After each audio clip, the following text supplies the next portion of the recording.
Assalamualaikum warahmatullahi wabarakatuh. Kita berjumpa dalam eksposisi. Kita akan membicarakan gagasan dalam eksposisi. Mengapa? Karena telah banyak orang terombang-ambing, tidak memiliki gagasan. Baik, apa sih eksposisi itu? Nah, eksposisi ya bisa dibaca sendiri ya, atau saya bacakan bahwa eksposisi itu berisi gagasan. Apa tujuannya? Agar orang lain memahami pendapat yang disampaikan. Nah, si gagasan itu perlu penguatan, maka harus menyertakan alasan-alasan yang logis ya. Nah, gagasan itu ada dua kategorinya ya. Pertama gagasan utama, kita singkat GU, sebetulnya ada juga yang menyebutnya ide pokok atau gagasan pokok ya. Nah, kita dalam hal ini ambil satu istilah saja yaitu gagasan utama. Ada lagi gagasan penjelas, kita singkat GP. Nah, apa bedanya GU dengan GP? Nah, GU itu gagasan yang ingin kita sampaikan intinya. Nah, gagasan-gagasan ini perlu kita dukung dengan gagasan-gagasan penjelas agar gagasan utama ini diterima oleh orang lain. Nah, contoh, kita punya gagasan utama bahwa Junaid itu adalah lelaki mapan. Tidak semua orang langsung percaya bahwa Junaid itu lelaki mapan. Maka gagasan tersebut harus didukung oleh gagasan-gagasan penjelas. Kita harus bisa membuktikan bahwa Junaid itu lelaki mapan. Apa buktinya? Nah, kita coba data ya di sini. Ini kita bisa berupa fakta-fakta ya. Misal di sini kita data Junaid itu seorang wirausahawan.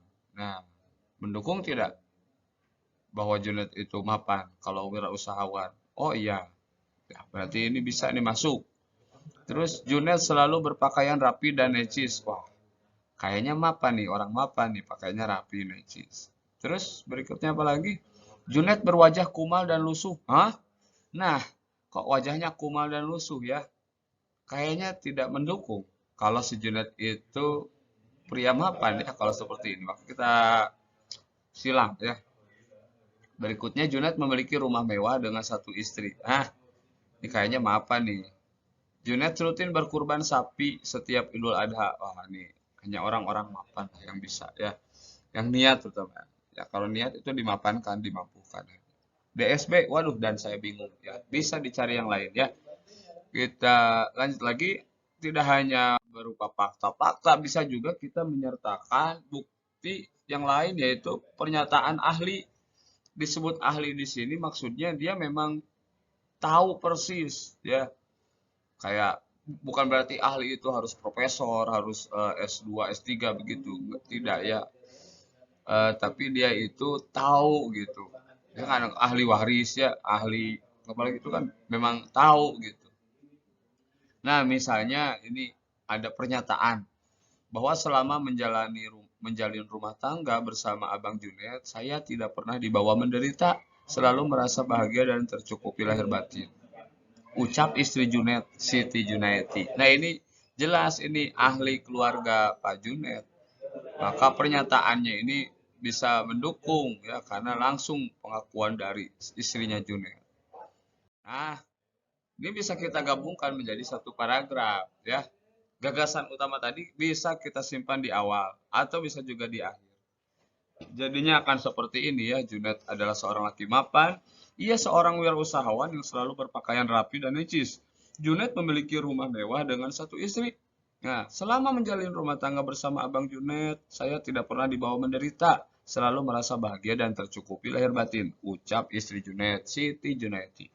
Setiap Idul Adha, Junet selalu berkurban sapi. Nah, ini kan bisa kita variasikanlah cara penyajiannya. Pasti yang kita data-data tadi sebagai gagasan-gagasan pendukung, ini bisa mendukung gagasan utama kita. Demikian, nah bisa juga dilengkapi dengan diagram, tabel, atau gambar ya.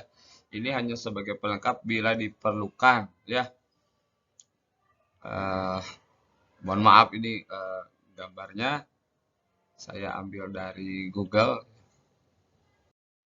Nah, ini suatu bangsa menjadi besar karena gagasan. Manusia tumbuh besar karena gagasan. Lalu apa gagasan? Nah, ini latihan. Bisa pilih satu dari dua gagasan utama berikut ini ya. Lalu lengkapi dengan gagasan-gagasan pendukung yang baik. Tuliskan dalam satu paragraf yang padu, ya dikerjakan. Lalu silakan setor pada gurumu. Wah, Pak, siapa guru saya? Ya, cari guru makanya ya. Menuntut ilmu tanpa guru itu bisa menyesatkan. Kalau sudah menemukan guru, silakan ikuti apa yang dikatakan oleh gurumu itu. Ya, insya Allah ilmu yang bermanfaat di akhirat akan kamu miliki. Sekian yang bisa disampaikan. Pikiran besar mendiskusikan gagasan, pikiran rata-rata membahas kejadian, dan pikiran kerdil membicarakan orang lain.